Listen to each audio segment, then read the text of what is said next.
August is the perfect time to hit reset before the autumn rush begins, and I can't think of a better place to start than my closet. That's why I love shopping at Quince. I know you're not wearing your Quince Mongolian cashmere sweaters now, but you'll need them for the fall when it's time to put away those Quince golf shorts that you're wearing and that I've been loving in the warmer summer weather, and start looking at your autumn wardrobe. Quince is about fewer, better pieces. Their clothing are made with premium materials, built to last, and designed to become the ones you reach for day after day. Everything at Quince is priced 50 to 80% less than similar brands. They work directly with ethical factories and cut out the middleman, so you're paying for high quality, not brand markup. Upgrade your everyday. Download the Quince app for app exclusive offers. Go to quince.com/traveler for free shipping on your order and 365-day returns. Now available in Canada and the UK too. That's QUINCE.com/traveler for free shipping and 365-day returns. Quince.com/traveler. And thanks to Quince for sponsoring this episode of Amateur Traveler. This episode is sponsored by Smart Travel, a new podcast from NerdWallet. You know that one friend who always finds the best travel deals, picks the right cards, and somehow ends up in first class for the price of coach? Smart Travel is like that friend, but in podcast form. They cover all things finance, like which travel cards earn their keep and which are just heavy, shiny metal, the quick math for knowing when to pay with points or just swipe the credit card, planning group trips that won't ruin your budget or your friendships. If you haven't heard the story about friends who won't speak to each other after a one-week vacation together, buy me a Diet Coke sometime and I'll tell you. The nerds at NerdWallet know this stuff better than me, and that's why I feel great about recommending the Smart Travel podcast. After all, we nerds have to stick together. Travel smarter and spend less with the help from NerdWallet. Follow Smart Travel wherever you get your podcasts. Amateur Traveler, episode 1008. Today, Amateur Traveler talks about chateaux and Chenin Blanc, Joan of Arc, and yet more castles, dragons, and magic as we go to the city of Orléans in France. This is Chris Christensen from Amateur Traveler. Let's talk about Orléans. I would like to welcome to the show Riana from teaspoonofadventure.com, who's come to talk to us about Orléans, France. Riana, welcome to the show. Thank you so much for having me. So first of all, since I had to look this up on the map because I had it in the wrong place mentally, where is Orléans? Yeah, so Orléans, it's kind of central in France. It's about 75 miles southwest of Paris, or 90 minutes on the train. And I'm going to call it Orléans because that's the closest I can get to the real pronunciation.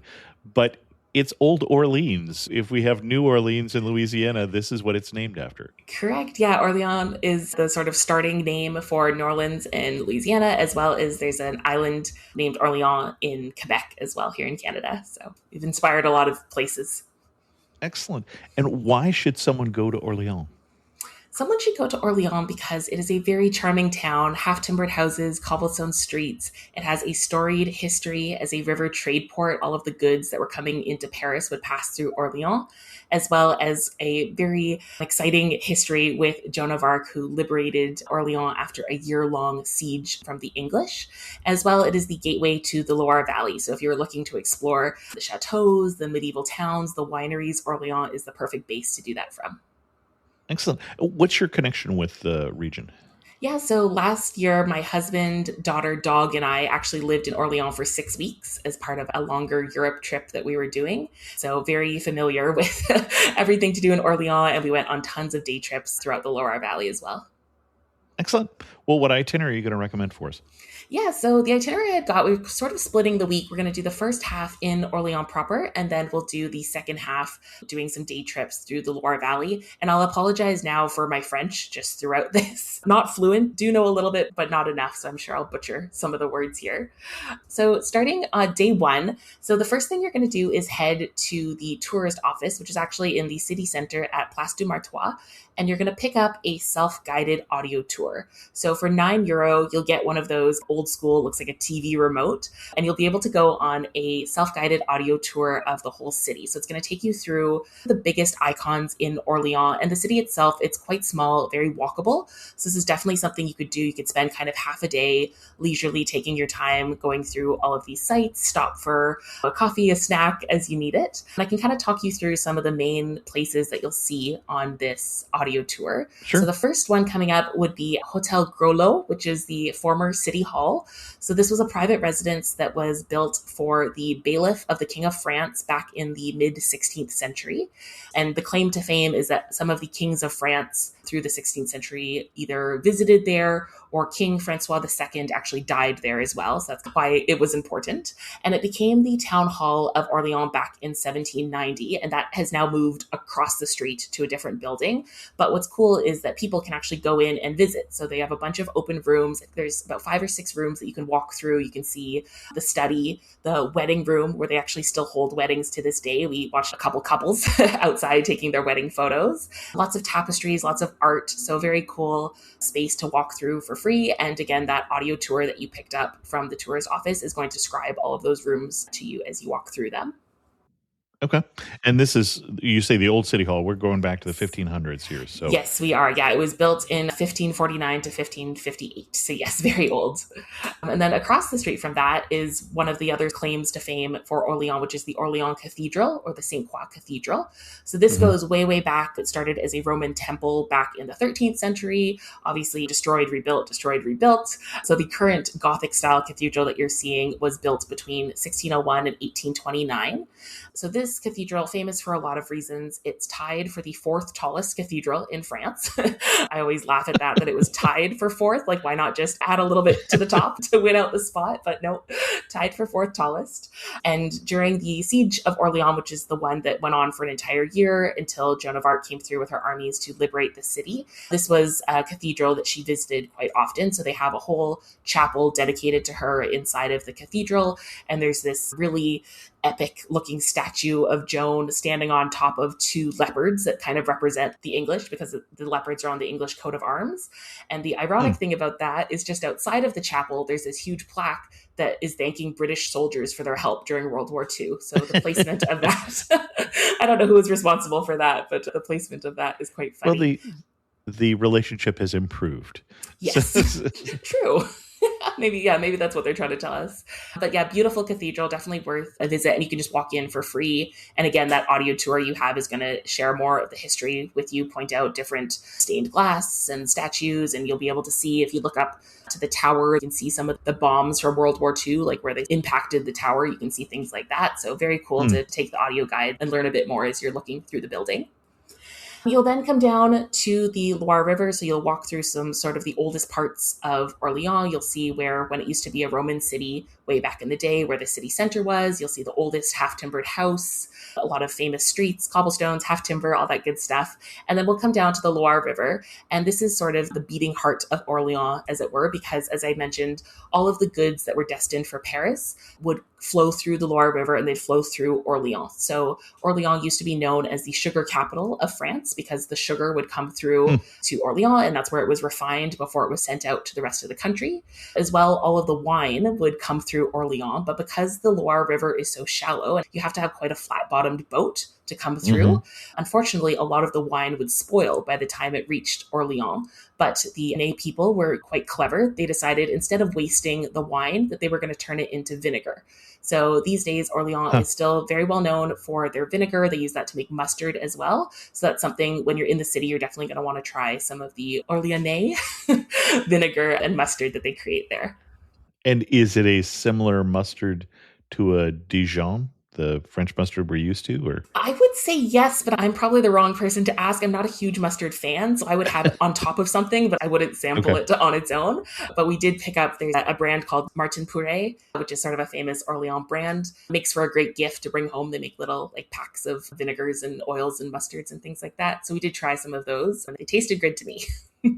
Okay. The last thing just to keep an eye out for as you're doing this walking tour through the city is Orléans is also really famous for street art. They have these really beautiful, they look like sort of mosaic tile pieces, and they're almost above every single street sign in the city. And they were created by, there's a couple different artists, Mifa Mosa and Tag Lady are the two big ones who made these pieces. So sometimes they really relate to the street name. So you'll have a street like Rue Royale, and it'll be a little mosaic of a crown on top of that. So that makes sense, right? Crown Royal, Rue de Lyon, it's a lion. But then sometimes they don't make sense at all. We lived on a street called Rue des Grands Champs, which translates to like the Great Fields, the Great Plains. And the icon that was on top of our street name was Homer Simpson, like from The Simpsons. So I'm not sure. My husband was trying to say, oh, fields, spring fields, like that's the tie-in. I wasn't sure about that one. But they're really fun just as you're walking around Orléans, like every time you pass a new street, look up and try to find the street art that they have there is kind of a cool thing to hunt for as you're traveling around. And then your street tour will end back in Place du Martois where you started, so you can drop your audio guide back off. And when you're in this Place du Martois, this is kind of the main square of the city. So the big thing you'll see there is there's a huge Joan of Arc statue. She's on horseback. And this was created in 1855, actually with the bronze from British cannons, which I always think is like a bit of a fun tidbit about that statue. And I missed, when you were talking about the street art, I missed that this is literally on top of the street signs. Yeah, those little blue signs on the sides of the buildings. Okay. Exactly. So little tiny street art. Yeah, sometimes they're really small. Sometimes they're quite bigger. It's like a bit of a mural almost. It keeps going. But most of them are really small, just exactly above the street name on a building. Okay. Cool. So that would sort of be like your first morning in Orléans. And then in the afternoon, I've got a couple options for you depending on the day of the week and how you're feeling. So if you happen to be in Orléans on a Friday, that same square where we just were, Place du Martois, they have a food market in the afternoon. So you can pick up some local produce. They've got some ready to eat options. They've got baked goods. They've got jars of honey and vinegar and things like that to bring home. As well, you can also go on a boat trip on the Loire River if you were excited about learning more about the Loire. If you're visiting in the summer, that's a really good time to do that. And that can just be booked at the tourist office. They also have these little pop-up cafes and bars along the Loire in the summer. They're called guinguettes, which I'm sure I'm mispronouncing, but a great idea. Go on your boat trip and then just pop into one of these little pop-up bars or cafes for a drink. As well, if you're in town during one of the festivals in Orléans, really fun to jump in on those. So we were in town during the Festival de Loire, which is all about celebrating the Loire River. It's held every 2 years in the fall, and just tons of bands performing, boat rides, crafts for sale, tons of food, beer gardens, that sort of thing. Their other big festival is every first week of May. They have the Joan of Arc Festival. So it's a 10-day celebration, kind of shuts down the city. They do a huge parade, lots of street parties, lots of food vendors, and it's all sort of in homage to Joan. A woman is chosen every year to dress up as Joan and lead the parade. We unfortunately weren't visiting in May, but that's definitely something to be in the city for. Is that an age-appropriate young woman who is chosen? I believe so. When we were at the town hall earlier, Hotel Groslo, they have a video playing showing you what the celebration looks like. And it did look like it was always sort of a teenage woman. So they're trying to be historically accurate there. Cool. Where to next? Awesome. So that would be day one. So then day two is what I'm calling museum day. So the plan here is we're going to be visiting 4, possibly 5 museums today. But before you panic, these are all quite small museums, really diverse subject matter. So it's not going to feel repetitive. You'll have time to eat. You'll have time to go outside. We're not going to like 4 Louvres or anything like that. Like this is going to be much more manageable. And the reason we're doing them all in one day is because Orléans has a deal basically where if you go to one of these 4 museums, you buy a ticket, it's €8. That covers your admission to all 4 of the museums as long as you visit on the same day. So you want to try to get in as many museums as you can, make the most of your €8. So we'll start with the Biodiversity Museum. It's the Muséum d'Orléans pour la Biodiversité et l'Environnement, which I'm again sure I'm butchered, but so MOBE. And this is your typical kind of natural history biodiversity museums. There's going to be a lot of skeletons, a lot of taxidermy animals. It's really interactive. If you have kids with you, the whole first floor is like you go on an adventure with a girl and her grandma. They're in a submarine. So it's quite cool. It is all in French. So unfortunately, if you wanted to read a lot of the plaques and stuff like that, if you don't speak French, you're going to have a hard time with that. But if you just are there to kind of look, if you just want to look at the skeletons and the videos and things like that, you can definitely still enjoy your time at the Biodiversity Museum. And they've got a cafe and a little library and terrace as well if you need a place just to chill for a little bit. Coming Okay. out of the Biodiversity Museum, there is a park right next door called Parc Pasteur. It's just another one of the city parks, but it's really cool. They've got these really modern sculptures throughout. They have this huge fountain, lots of playgrounds, a carousel. There's a little mini steam train that rides through the park. So I suggest taking a walk through that because it'll actually lead you to your next museum. So you can stop for a little picnic if you want to. But coming out on the other side of that park, you'll be walking into the Musée des Beaux-Arts d'Orléans, so the Fine Art Museum. And this is probably going to be the largest museum of the day. It's about 4 floors worth of art, spanning from the 16th to the 21st century, but definitely with more of an emphasis on that historical art. Mm-hmm. My favorite part of Fine Art Museum is the translation of that, so that makes sense. Yes. Yeah. The basement is the sort of more contemporary modern stuff, but the first 3 or 4 floors are all of the more historic art. I was just going to say my favorite rooms in these museums. I'm not really much of an art historian. I just kind of like the impact looking at it all. But they had a couple rooms that were double height. So instead of just having art at eye level, there'd be a giant painting and then stacked on top of that, another painting kind of going up to the ceiling. It was just so cool to walk into those rooms and really take that all in, and you kind of had to step back to appreciate it all. So I found that really impressive. And of course, they had an entire room dedicated to Joan of Arc because they love her and we got to look at all of her paintings and sculptures. From there, we're going to take a lunch break, and I will suggest my favorite restaurant in Orléans, which is not a French restaurant, unfortunately, but hear me out. It's a good one. It's called Well in Town. So it's actually a New Zealand-inspired cafe because the name Well in Town is a play on Wellington, the city in New Zealand. Yep. And they serve Italian food, but with a French twist. So it's a very popular restaurant. We went a couple times. It was always full. So you definitely want to make a reservation if you can. But just really incredible pizzas, salads, flatbreads, really great food. And conveniently, it's right around the corner from the next 2 museums we're about to go visit. So it's right on your way. So the next one we've got is the Historical and Archaeological Museum of Orléans. This is a pretty small museum and it's housed inside of a Renaissance building. So even just the building itself, it's got the stained glass, it's got this really beautiful inner courtyard. That I think is worth the visit.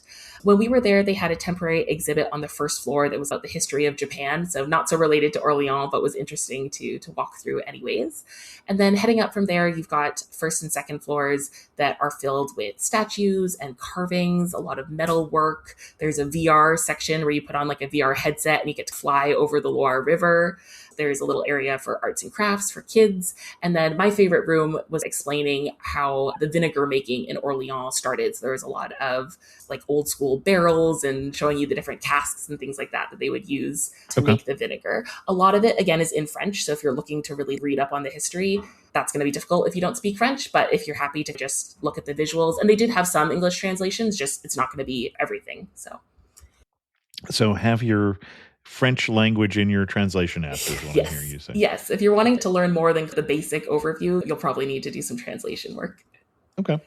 Coming out of that museum, you're in a pretty cool historic square. So looking across the street, there is a building called Hôtel de Créneau, which was a 16th century city hall that was used by the city. And there's a couple other historic facades in a little square there as well. So just sort of a nice scenic area on your way to your final museum, which is the Maison de Jeanne d'Arc. So the House of Joan of Arc. Sure. When I first heard of this, I was very excited. I was like, oh, we get to go through like her historic house where she lived. It's going to be all recreated to look like how it was in 1429. That's not exactly what you're getting here. So do lower your expectations, unfortunately. So this is in the same location as the home where she did stay. That exact building was destroyed in World War II. So that building is gone. And you can actually see in that Historical and Archaeological Museum, they show you photos of what that building used to look like.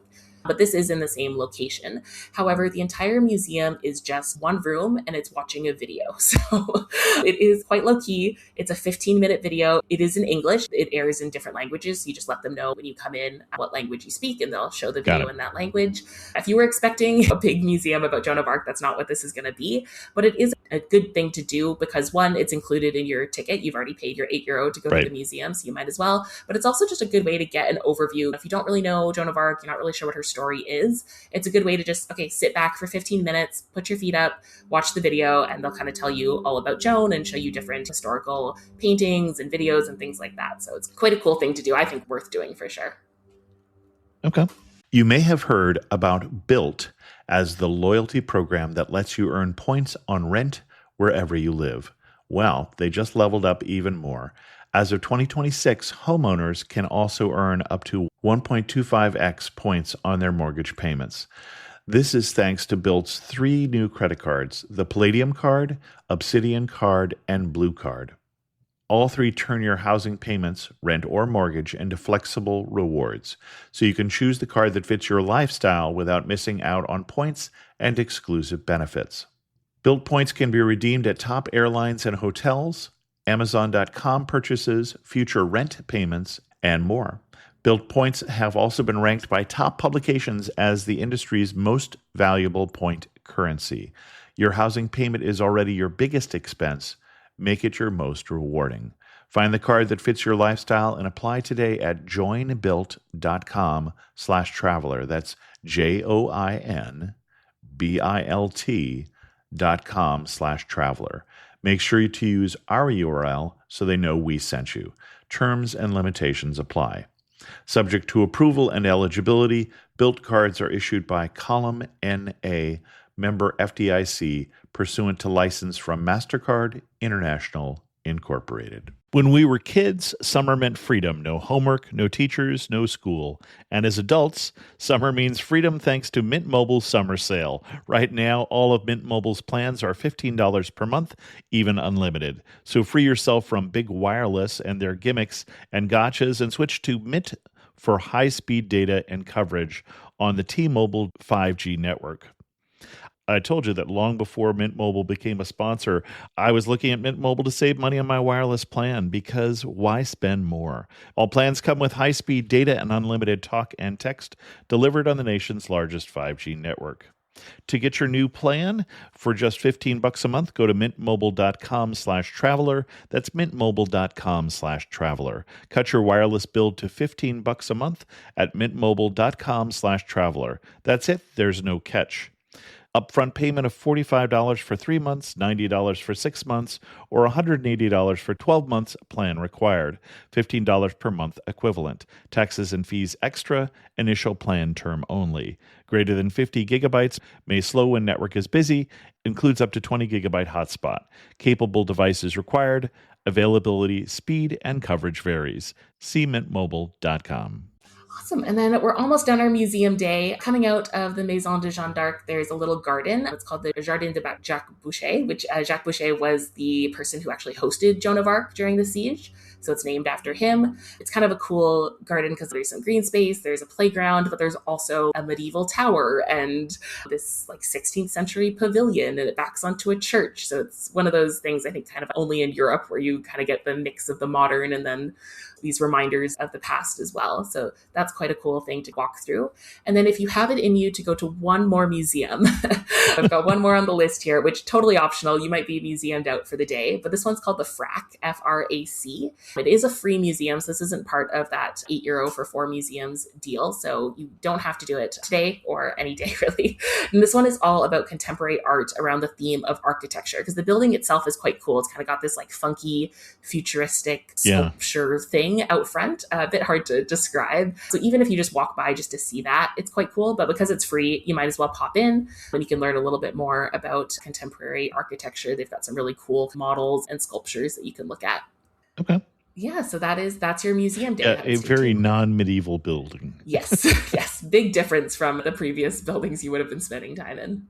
Cool. Where to next? So that's our museum day. Yes. All right. So day 3. So now we are doing our final day in Orléans. So we're actually going to do, if you can believe it, one more museum, and then we'll be heading to a park for a bit of outdoor time. So today we're going to be going to the Cercle Museum, which is the Memorial Children du Veldiv. I find this one probably the most impactful, the most important to visit in all of Orléans. It's dedicated to the Jewish communities in France during World War II, as well as they have a memorial to all the children who were killed during the Holocaust. So very moving exhibit. Can definitely be a heavy visit. So that's why I do suggest sort of doing this one on a separate day, going in the morning. And then, as I said, in the afternoon, we'll head to a park for a little little bit more fresh air and levity. It is a small museum. It is in French, but they do have an English pamphlet that sort of translates everything for you. So you can still follow along with the exhibit and you can still look through all of the artifacts. So the reason this museum exists is because there were 3 internment camps during World War II that were positioned around Orléans. And those camps were filled in 1941 to 1942, starting in waves, first with men from Paris and then women and then children. So it's a slow filling of these camps. And then as you kind of you'll learn about the camps as they became too crowded. The French Vichy government began deporting people from the camps to Auschwitz. Same order, first the men, then the women, then the children. So you really get to see the history of these camps, how they were built up, the resistance movements that were happening, and then also what it looks like. Something as simple as the fact that they took all of the men and the women away first and it was just the children left. Like, what does that look like when, 5-year-olds are left by themselves? So very moving museum. And then the last room of it is a memorial. And if I can just share some of these numbers with you, they say that there were 70,000 Jewish children who lived in France on the eve of World War II. Of those 70,000, 11,400 were deported, and 4,700 of those were interned in those camps that were near Orléans, and 4,400 of those 4,700 children were sent to Auschwitz to be murdered. So it's very heavy information. And then you go into the memorial, and it's actually photos and names of as many children as they could find that information for, just on all of the walls. So very, heavy, but I think so meaningful and so moving to walk through that and to honor their memory in there as well. And then they have a little memorial space outside as well, where you can see a few more artifacts. They have like an example of the barracks that used to be used in those camps and some photos and things like that. So that's where I suggest you spend a heavy but important morning. And then coming out of there for the afternoon, I'm suggesting you head to Parc Floral de la Source. So that's the biggest park in Orléans. It's a little bit outside of the city center. You can take one of the trams to head down there. This is a paid park, so it was €650 per adult when we visited. But I do think it's very worth it. I'm not usually one to advocate paying for a park, but you do get quite a bit with your entry. So there's tons of beautiful gardens, different flowers. When you get your pamphlet, when you first enter, it'll show you what's in bloom in that certain season. Tons of ponds, fountains, multiple playgrounds for little ones. There's a lot of wildlife as well. They have a butterfly conservatory. They have multiple bird houses. There's a little mini farm with donkeys and sheep and chickens. There's a resident flock of flamingos. And then the reason it's called Parc Floral de la Source, the source is basically the underground water source that feeds the Loire River. So that's kind of in the middle of the park, and you can see what they're calling the source. It just looks like a giant pond, but a very deep, cavernous kind of pond. And then if you walk along, that's where you'll find the flamingos. So definitely a beautiful place to spend the afternoon. When we visited, they had their sort of annual autumn festival was on. So they had food trucks and artisans selling different things and crafts set up and stuff like that. It seems like they have quite a few events. So there's usually some food on offer and different artisans selling things. So a good place to spend the afternoon after a heavy morning. And then that's a little bit out of town. Are you recommending we're getting an Uber, or are we renting a car for part of this itinerary, or how would you recommend we get there? Yeah, so for this one, just taking the tram. Orléans has a really great network of trams. So you can take one from the city center and it'll send you straight there. Terrific. All right, so moving on to day 4. So now we're going to start doing some of our day trips. So for day 4, we are heading to the medieval town of Blois, which is Blois. We can do this totally on the train. You don't have to rent a car. So it's a 35-minute train from Orléans. No transfers, nothing like that. When we get to Blois, our first visit is going to be the Château Royal de Blois, so the royal castle of Blois. And the reason it has the word royal in its name is because anytime a king of France lived at a chateau as his permanent address, they added royal to the name. So there are actually 7 different kings of France that all lived at Château Royal de Blois at some point in history, as well as a lot of other royal dukes, cousins, brothers of kings, that sort of thing. So it was a very royal chateau over the years. And the cool thing about this castle is because it had so many different kings and other royalty living in it, there's actually 4 really distinct architectural styles that you can see. So if you stand in sort of the inner courtyard of the castle and do like a 360 spin, you can very clearly see, they built this, then they built this, then they built this. So we've got a Gothic style, flamboyant, Renaissance, and classicism. And the funny thing about the classicism style, it was the last one. It was constructed for the Duke of Orléans in the mid-17th century, and he actually ran out of money. So that one was never completed. Like the facade of it is quite pretty. So heading into the castle, we've got lots of the original sculptures and things like that used to be on the building that were brought inside for safekeeping. They've recreated a lot of the royal apartments, so what it used to look like when King Francois I and King Henry II lived there. They did convert one of the wings into a fine art museum, so you get a little bit of everything. You can see the recreated apartments, but you also get to see some art if you're into that.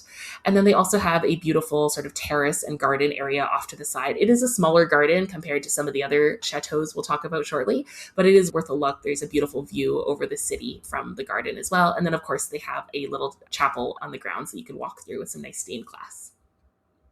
Okay. All right, so across the street from the castle is the Robert Houdin House of Magic. So we're making a big turn from castles.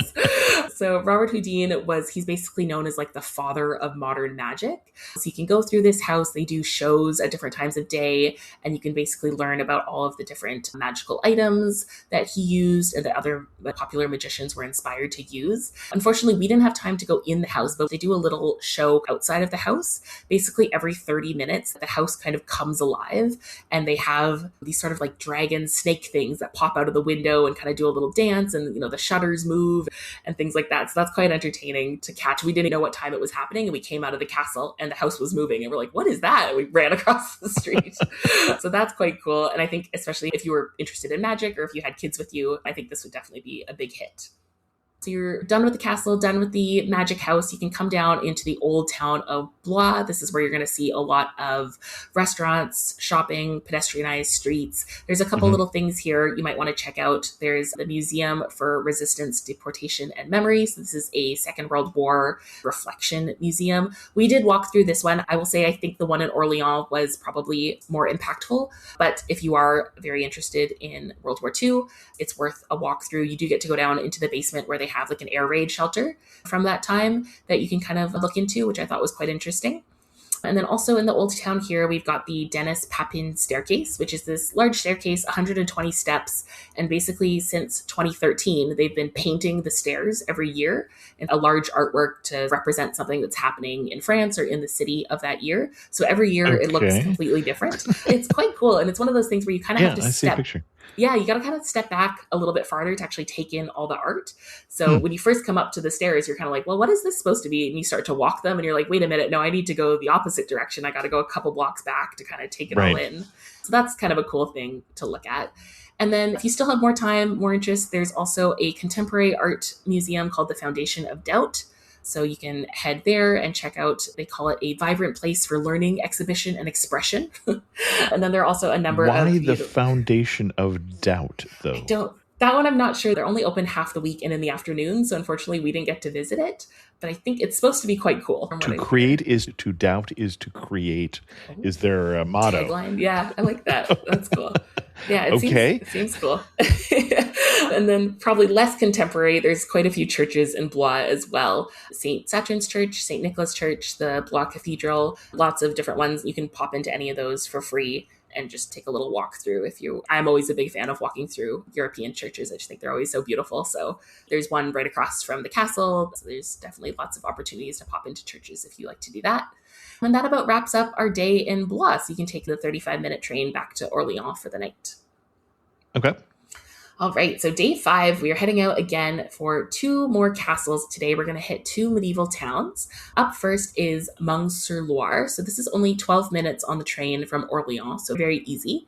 And we'll be going to Château de Meung-sur-Loire. So that's the big castle in the city. So this is a smaller castle. It was mostly used as a residence by the bishops of Orléans. It was also used as sort of a strategic base during the 100 Years' War, so when Joan of Arc was coming through. And it was also used as a prison at one point. So it's got quite a storied history despite being on the smaller end in terms of castles. And then the interesting thing about Meung-sur-Loire is there is a legend about dragons that have to do with the castle here. So the legend goes that there was a saint named Saint Lefard who was actually born in Orléans, but then he came to Meung-sur-Loire to work as a deacon. He devoted himself to a life of solitude, piety, but a dragon was terrorizing the town of Meung-sur-Loire Loire. So Saint Lefard came out of his life of solitude and defeated the dragon so that the town could be at peace. And that's why you'll see lots of references to dragons throughout the town. So this was particularly exciting for us because my mother and my daughter are both born in the year of the dragon in the Chinese zodiac, and they were both with us during this visit. So they were very excited about all of the dragons throughout. So your first stop in the castle is actually an area called Dragon's Land, and it's a short little path through the castle that is full of animatronic dragons. And each dragon, yes, they're not what you were expecting to see at a French chateau. I was expecting maybe one little sad-looking dragon at the end of a trail, but they're actually really impressive, like Disney level good dragons. And each one is sort of representing a different mythical beast from around the world. So they all have very different looks and super cool. And they're all rigged up to, like, when you pass by, they start to move, they start to make noise. There's a little plaque that tells you about their history. So we were loving it as adults, but there was a couple kids walking the path at the same time and they were losing their minds. They totally loved it. So definitely I was going to say, it sounds like if you've got kids, you should have led with this. Yes. Oh yeah. Kids will love this one for sure. Another thing for the kids actually at this castle is they have next door to the dragons, they have something called the Knight's Path, which is basically a huge obstacle course with ropes and zip lines and trampolines. So if you have kids who are, you're in France with your kids and they're kind of over looking at old buildings, promise them dragons and trampolines. And I think they'll be very happy. Very happy here. The castle itself, I was quite impressed despite it being on the smaller side. Really ornately decorated rooms. You're looking at the kitchens. There's a bishop's bathroom, which is kind of funny. You don't usually get to see the bathroom in castles. All the different bedrooms. They had really cool video projections kind of talking you through the history. And then two of the more unique spaces you get to see, you get to go up to the attic and you get to go down to the basement. And that's, again, you don't usually get to do that when you're going into these castles. So the attic was very cool. Slanted ceilings, lots of wood. They were showing you like how they used to hang their laundry up in the attic. And then down in the basement, it was very chilly. It was 12 degrees Celsius or 54 degrees Fahrenheit. And it was a little bit creepy. I actually made my mom go first because I didn't want to walk through it by myself. She's already lived a long life. So that's what I figured, right? So yeah, it was very cool. They had all of these little cutouts to kind of show you what it used to look like when the castle was a prison, some of the different torture devices. And then at the very back of the basement, not to give it away, but they do have the dragon's lair. And there's one more animatronic dragon at the very back of the basement, all red, tied up with chains, and it moves and it snarls and it lets out all these noise. It scared me, but very worth seeing. And again, a great way if you've got little kids to get them through the castle. Promise that there's a surprise in the basement. So that was that. That's funny. And then coming out of the castle, you've got lots of gardens. There's forest paths to walk through. They've got a little mini farm with donkeys and goats and chickens and that sort of thing. And then a church, of course, right next door to walk through. So lots to see here. This is probably one of the more surprising chateaus that we visited in France, just not really expecting much from a small town, but they really had a lot to offer, I thought. Cool. And then in the afternoon, we're going to hop back on the train, and you're actually just going to take it 5 more minutes down the line to the next town, which is called Beaugency. And then we're coming to Chateau de Beaugency, so their castle. And this castle is, again, totally unique from any other castle that you're going to see in the Loire Valley because it's actually completely dedicated to digital art. So it's also known as the Château des Lumières or the Castle of Lights. So the entire thing is light installations, interactive art, AI portraits. There's a ball pit at one point. You get to take your shoes off and jump into a ball pit. It's all dark and there's strobe lights. There's another part where you run on the floor and it lights up after you and you get to make different designs. So again, if you have kids, very cool with kids, but even as an adult, super cool to walk through. And if you're I've seen a lot of Renaissance medieval stuff so far. This is a cool option because it's still in this really beautiful building, right? The outside looks very historic and then you walk through and it's very contemporary. So that's kind of a nice change up from the other stuff you'd see. So that would be the afternoon. As someone who played Lumiere in community theater, this sounds like something I would love. That's a story. That's a story we're going to have to hear one day. Amazing. Yeah, so that would be the Chateau de Beaugency. And then as you're making your way back to the train station, there's a couple other things in Beaugency you might want to just check out. They've got like some towers, 12th century, 11th century towers and keeps along the way, some churches, a really beautiful clock tower. Their city hall is quite nice to look at. And that's all kind of on your 10-minute walk back to the train station. You can pop into some of those buildings or just look at them from the outside. And then you'll get back on the train and it's just 18 minutes back to Orléans. So you can go back there for your base for the night. Excellent. All right, so day 6. So here's where I would recommend renting a car. The next 2 days, we're going to be kind of castle hopping. It is still possible to do it by transit. It's just going to take a lot longer, and there are some shuttle buses that you're going to need to coordinate. So if you don't drive, it is an option. But if you do drive, I think this would be a good time to pick up a car. And you can do that. Orléans has a couple different car rental agencies, so you can grab it right from Orléans. I've run websites for a long time, like 37 years, and most of that time commercially, most of that time in high tech. And the thing that kept me up at night was that fear of the hack. In cybersecurity, the scariest thing isn't the attack you see coming, it's the attack path you didn't know existed. And Horizon 3 is an AI native proactive security platform that changes that. Here's how it works.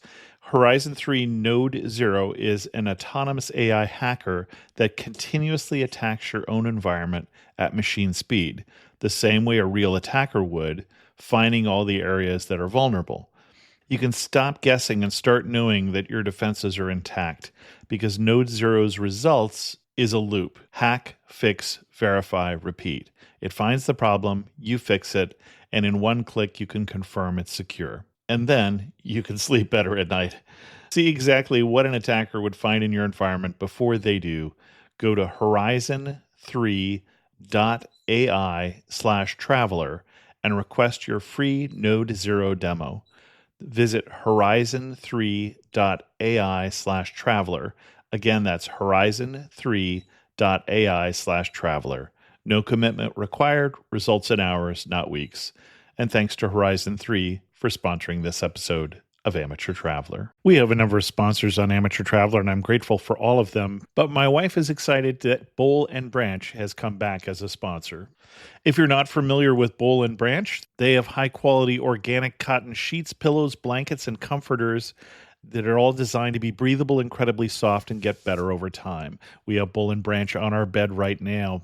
They asked me to talk about a time in my life when sleep stops being optional, and sleep has never been optional. Even in college, I tried to get a good night's sleep, and sleep is important to me. Doing this podcast on top of a full-time job for 19 years, I did not skimp on my sleep. Sleep is very important, and what you put on your bed can affect your sleep. Consider their signature organic cotton sheets, their plush pillows, their breathable blankets, and their temperature-regulating comforters. Upgrade your sleep with Boll & Branch. Get 15% off your first order plus free shipping at bollandbranch.com/ATChris with code ATChris. That's Boll & Branch, BOLLAND, branch.com/ATChris. Code ATChris to unlock 15% off. Exclusions apply. And thanks to Boll & Branch for sponsoring this episode of Amateur Traveler. Well, and this is driving in the French countryside, which I don't think people should be intimidated by. It's not difficult driving. Yes, it's they very drive easy. on the right, for those of us who are familiar with that. And Paris, on the other hand, don't do it, but here should be fine. Yes, correct. Yes, it's very easy. One road out of Orléans, and then if you want to, you can kind of drive through those smaller towns, or you can take the toll road, and it's just a straight shot to where you want to go. So very easy. The first chateau, so we're going to visit 2 chateaux today. The first is Chateau du Cheverny. So this is about 70 minutes drive from Orléans. So this one is kind of cool because it's one of the only chateaus that is still privately owned, and it's still lived in by the original family. So it was the Houreau family. They first purchased the land way back in 1392, and then they built the chateau in the 1600s. They did lose the castle a couple times in history, but the original family now has it back. You know how that happens. You just lose a castle. Sure. It's that gambling problem. But yeah, there were some tough times, but they have it back now. There was also a revolution, as I recall. So these things happen. Yes, they do have it back, and they do live on one side of the chateau. So that part is obviously closed off to the public, but the other part is still open. I think the cool thing about Cheverny, what it's known for, is it's known as the dog castle. And that's because they have about 120 Anglo-French hounds that live on the grounds. And that just goes back to the history of the castle. It was used for hunting a lot. That's what those dogs were Okay. used for. So they do still live on the grounds, and you can go and visit them. They are housed in these really large kennels, and they go above and beyond to explain to you that these kennels are cleaned and they have an acre of meadow that they get to roam on. So they're very well taken care of. It's kind of cool to walk up to a castle and go right over to the kennels, and you see just dozens of dogs snoozing on each other and barking and running around. If you are a dog lover, if you have a dog lover in your group, you'll get to go visit the dogs that way. They did used to do feedings where they would give them their lunch every day and people could watch. I've read that's canceled now, so I'm not sure if they're still doing that, but Okay. you could inquire when you were there if that's something you're interested in seeing. And then they kind of have nods to the dogs kind of throughout the grounds and the castle. So there's a giant dog statue kind of in the middle of the grounds. And then even as you're touring through the castle, you'll see in one of the rooms, it's the arms room. So it's got all of these huge swords and guns and armor and everything. And then there's an animatronic dog sitting on the floor snoring and waving its tail. And there's a dog made out of Lego in the children's room, and lots of photos and pictures and paintings of the dogs. So they're definitely a theme throughout the castle. The chateau itself, this was actually, I thought, one of the more intricately furnished chateaus. So really, they go all out in terms of the decor, the furniture, the tapestries, the wallpaper. It's very beautiful. It's not huge. You can walk through the chateau itself quite quickly, but I do think it's worth going through and checking out all of the different rooms just to kind of see that art and how they've decorated everything. And again, because the original family still lives there, you'll actually still see modern family photos up on the walls and things like that, which was quite cool. And then coming out of the castle building itself, you've got lots of gardens to go see, vegetable gardens, tulip gardens. There's a big maze. They have a really nice cafe there, really good ice cream, surprisingly. I was happy to report that. They do even have a boat ride that you can go on, and they do a driving tour of the grounds as well. So that's something you can add on to your ticket if you want to do that. And then their last interesting thing is they have a Tintin exhibit, or Tintin, the little comic book guy. And that's because the cartoonist who did the Tintin drawings, Hergé, I want to say his name is, he was influenced by Chateau de Cheverny, and he used it as his inspiration for Marlinspike Hall, which I take it is a famous castle in the comics. I'm not really familiar with them. I saw that. I'm not a big Tintin fan, so I'm not familiar with that, but interesting. Yeah, I know so people who are, though. Yeah, there seem to be some people, we saw some kids running around with the comics and the little toys and stuff like that. So it does seem to be a big thing that would bring people in. But there's a whole exhibit. I think it's like 7,000 square feet worth of Tintin stuff to walk through. So that is an additional cost on top of your ticket if you want to do that. We didn't bother because we're not big Tintin fans, but that's kind of a cool thing to do if you're into Tintin. Very cool. All right, so that would be Cheverny in the morning. And then in the afternoon, we're just going to drive 25 more minutes to the next chateau, which is Chateau du Chambord. And again, this is why I do recommend renting a car, because it's just an easy 25-minute drive. If you're doing transit, you kind of have to backtrack, and it'll probably take you a couple hours to get to your next castle here. So this is one of the more famous chateaus in the Loire Valley, Chateau de Chambord. It's huge. If I can hit you with some of the numbers here, there's over 400 rooms, 77 staircases, 282 chimneys, so really big. And its claim to fame is that Leonardo, they have one of his designs in the center of the castle, which is a double helix staircase. So basically, it kind of looks like a strand of DNA. It's two flights of stairs that circle around a central core. So if you and a friend both go down the stairs, you actually don't cross paths because the stairs cases are separate. And I will tell you, I lost my mom a couple times on these stairs because we both entered from different sides and couldn't find each other. So they work. They do what they're supposed to do. That's fun. Yeah, so this is a really huge castle. As I said, it was built for King Francis I way back, and it was renovated throughout the 16th, 17th, even into the 20th century. It is a UNESCO World Heritage Site. It got that status in 1981. And it brings together Italian and French Renaissance styles. So it looks very grand as you're driving in. Like as soon as you catch a glimpse of it, you'll be like, whoa, like that's what a chateau, that's what a castle looks like. So very impressive.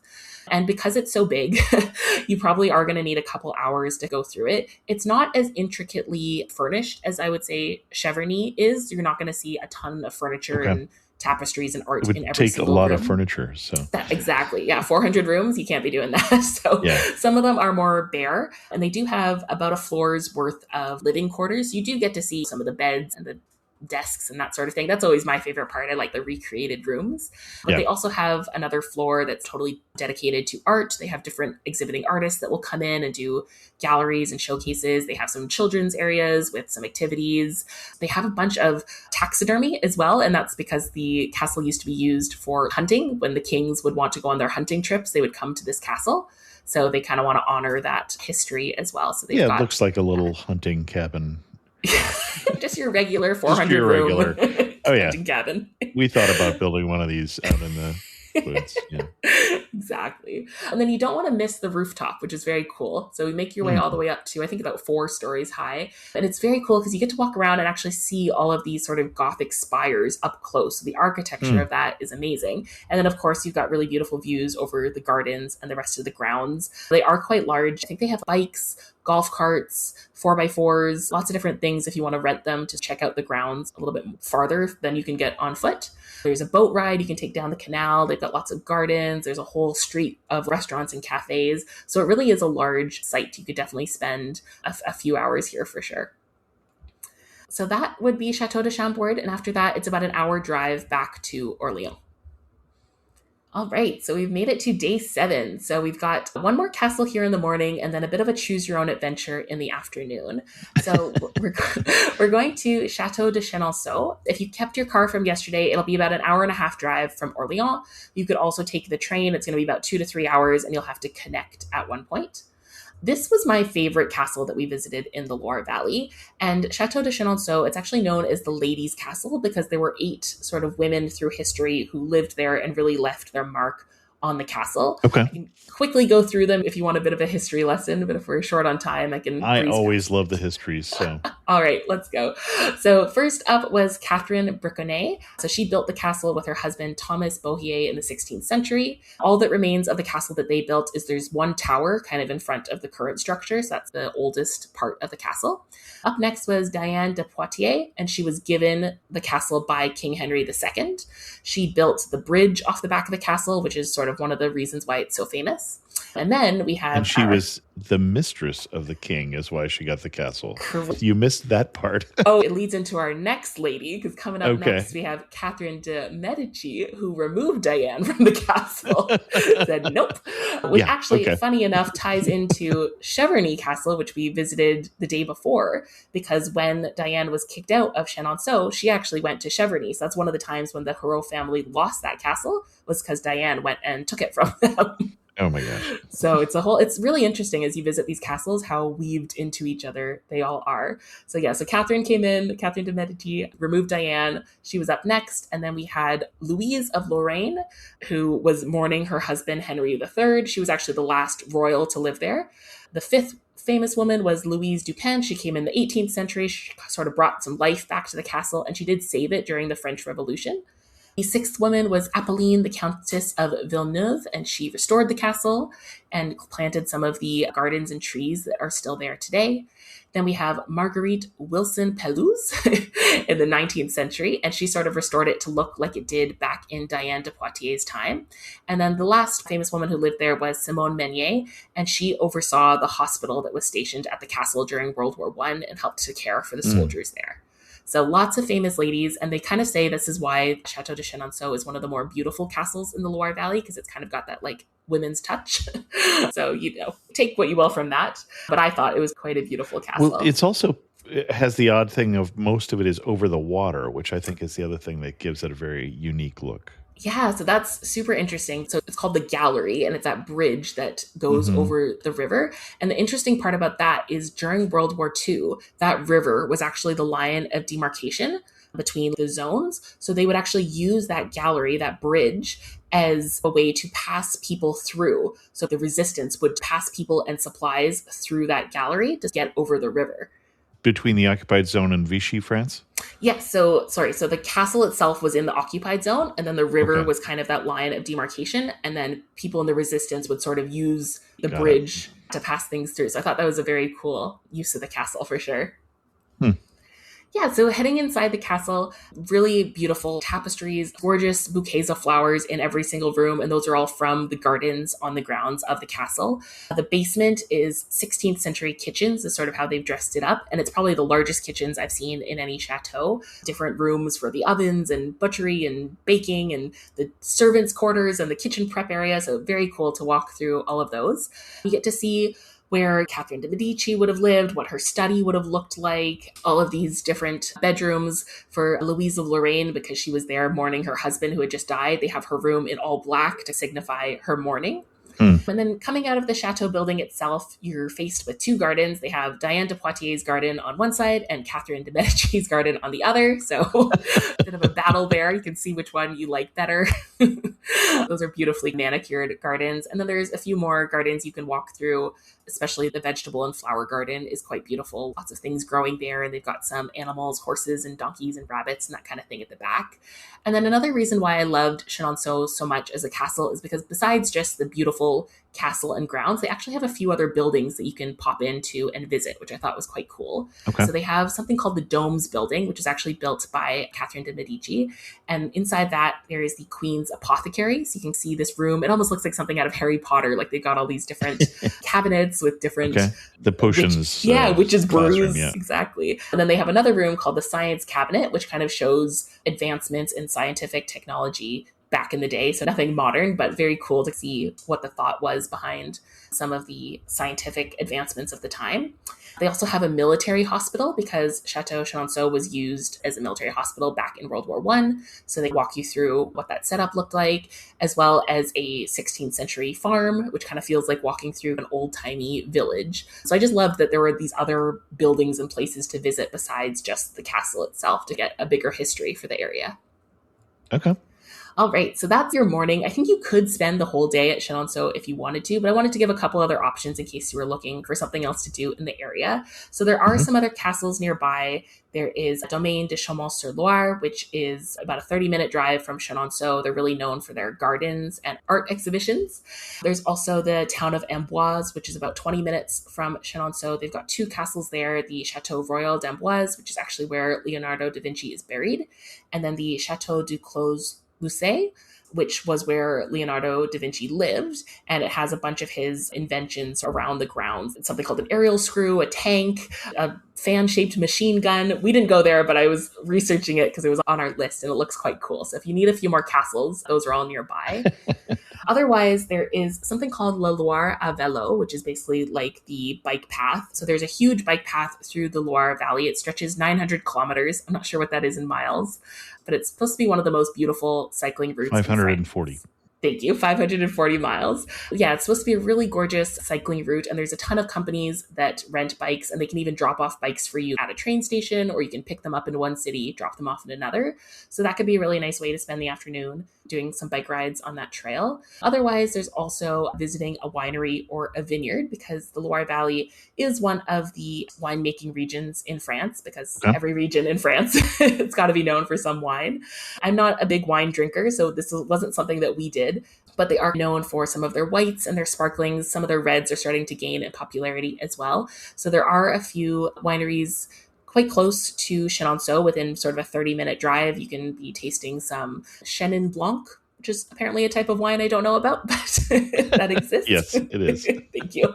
And actually right at Chenonceau, they actually have a wine cellar right on the property. So you could stay at Chenonceau and book your visit. They're a 16th century wine cellar. So I think that would probably be the coolest place to try your Loire Valley wine. Very cool. Yeah. So Seems like you're getting to the end of your itinerary here. I am. Yes, that wraps it up. From there, you'd just be driving back to Orléans, dropping off your car. Excellent. Before we get to our wrap-up questions, which I know you have prepared for, is there anything else we should talk about when you're visiting Orléans?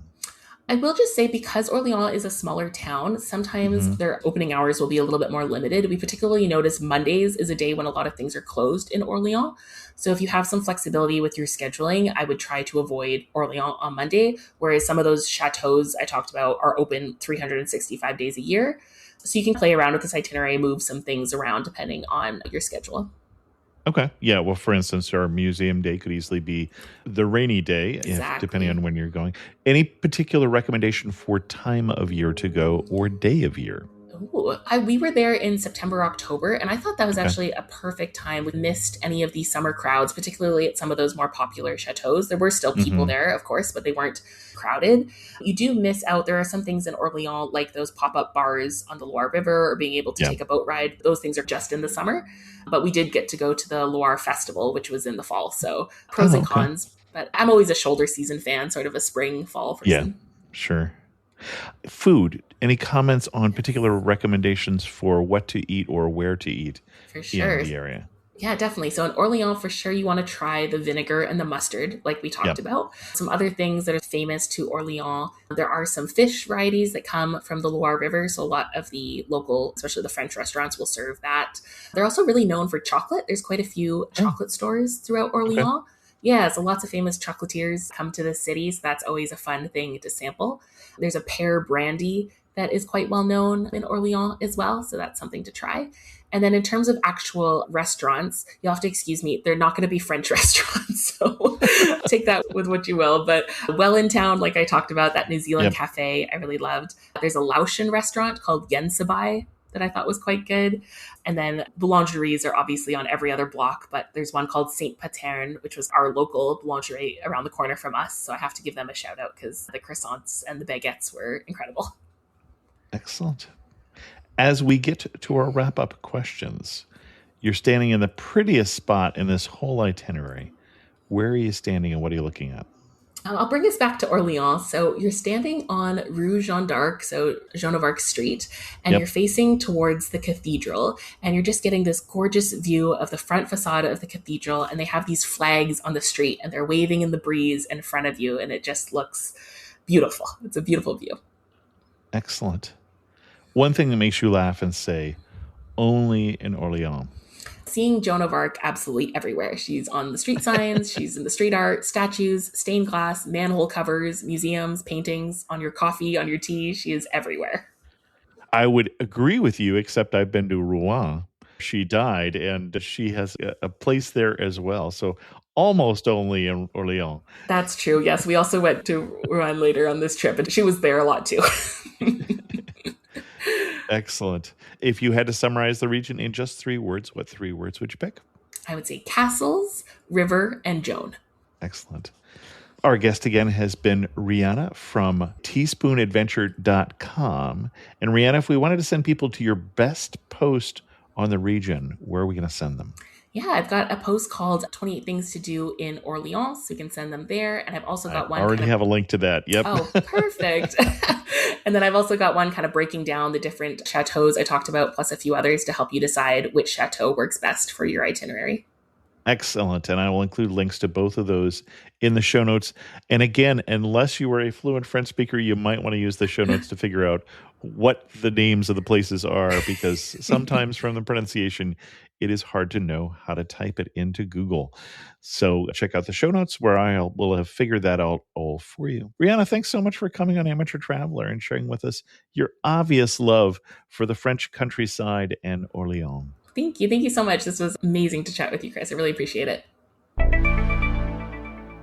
Whether I'm going to my local tandoori chicken wrap place or buying something from a food truck, quite often I find myself using Square because vendors are discovering that Square gives them the ability to have payments, point of sale, inventory, staffing, and other online sales in one system. Its AI power tools automate routine tasks, giving business owners more time. What you don't see is that on the back end, real-time insights help you make smarter business decisions and connect you easily with apps you already use. Choose from 3 simple plans: free, plus, or premium. Sellers using Square software see 9% higher sales on average. If you're starting a business or running one that deserves better tools, Square helps you sell, manage, and grow without slowing down. Right now, you get up to $200 off Square hardware at square.com/go/traveler. That's SQUARE.com/GO/traveler. Run your business smarter with Square. Get started today. Queen Carvania stood haloed by the morning sun. An army hung on her every word. My champions, I have sold my chariot on Carvana. 'Twas a lovely SUV, an inexplicably queenly offer. They're even coming to the castle to collect it. Tonight, we feast! An offer you can feast on. Sell your car today on Carvana. Pickup fees may apply. Thanks again to Riana, and special thanks to the patrons of the show who help support Amateur Traveler financially. I just got off the monthly Zoom call with patrons of the show, hearing about their travels and talking about our future travels, and I always enjoy that. If you're interested in learning more about becoming a patron of the show, go to patreon.com/amateurtraveler. Or if you're interested in traveling with me, at least one of the patrons of the show will be going with me next May to Bolivia.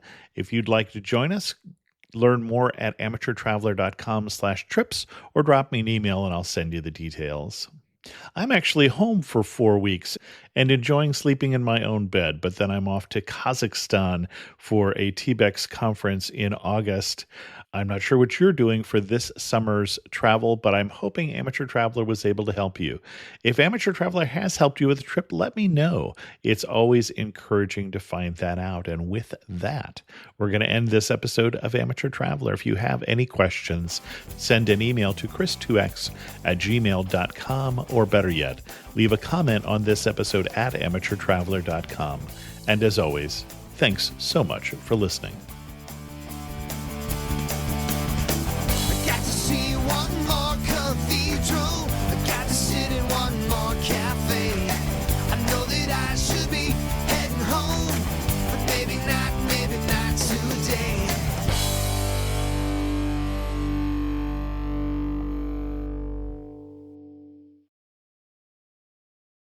I'm David Pryor, a travel writer and founder of the travel company Pryor.